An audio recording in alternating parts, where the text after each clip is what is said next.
The shadows beneath the lake.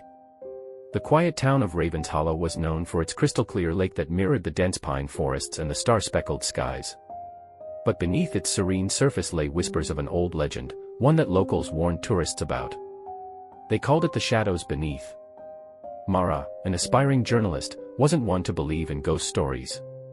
She had heard about the lake's eerie tales while passing through town on assignment and decided it would make for a great piece. Her skepticism faded when she learned that 5 locals had disappeared in the past year, all last seen near the lake at night. This will put me on the map, Mara thought as she packed her camera and notebook. She rented a cabin on the lake's edge, determined to uncover the truth. The first night was uneventful. The lake shimmered under the moonlight, its surface unnaturally still. She combed through old articles and police reports, finding a common thread: each victim had been on the water after sunset. The second night, Mara decided to test the waters, literally. She rowed a small wooden boat out into the middle of the lake with a flashlight, camera, and a growing sense of unease. The night was colder than she'd expected, the air thick with an unexplainable tension. The lake's surface was so calm it seemed like glass, but when Mara dipped her hand into the water, it was icy. Her flashlight beam cut through the darkness, revealing nothing but endless ripples. Just as she was about to give up and row back, a faint sound reached her ears, a low, guttural hum. At first, she thought it was the wind, but the sound grew louder, almost melodic. It seemed to come from below her boat. She leaned over cautiously, shining the flashlight into the water. At first, she saw nothing but the murky depths. Then, a movement, a shadow, quick and fluid, darted below her. Heart racing, she snapped a few pictures, but the camera's flash illuminated only bubbles rising to the surface. The hum became a chorus. Voices, low and mournful, sang in unison, beckoning. Her boat began to rock gently, then violently.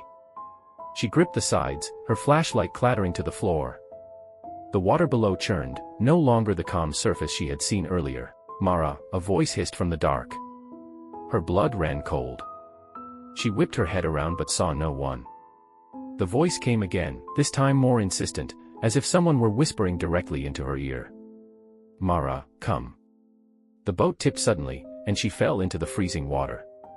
She kicked and thrashed, the cold biting her skin like needles. Her flashlight, now sinking into the depths, revealed fleeting glimpses of shapes circling her, elongated limbs, hollow eyes, and twisted mouths that sang their haunting melody.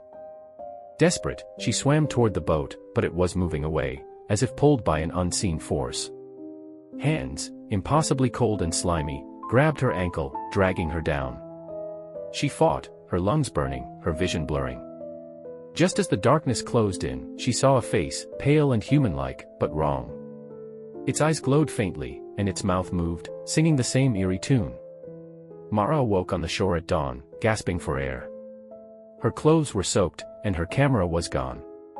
She staggered back to the cabin, shaken and freezing.